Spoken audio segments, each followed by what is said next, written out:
നമ്മളിന്ന് ഉപയോഗിക്കുന്നത് പെക്സോള ഡബിൾ ആണ്.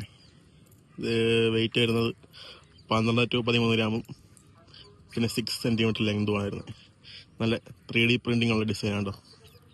ഡബിൾ സ്പിന്നാണ് വരുന്നത് ഇതിന്. നോക്കി ഓണാണോ നോക്കി ചേർന്ന്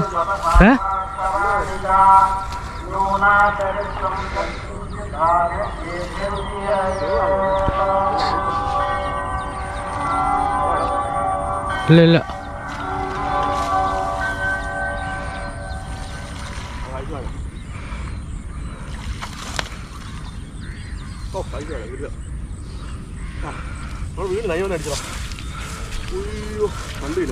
പിന്നെ രണ്ട്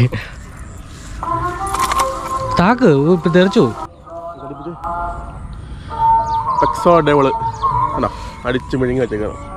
ഒരു 1 കിലോ സൈസ് ഉണ്ടെന്ന് പറയാം കേട്ടോ. ഈ ഫ്രോഗ് മേടിക്കാനുള്ള നമ്പർ ഞാൻ കമൻറ്റ് ബോക്സിൽ ഇട്ടിട്ടുണ്ട് കേട്ടോ. പിൻ ചെയ്ത് വെച്ചിട്ടുണ്ട് ഫസ്റ്റ് കമൻറ്റ്.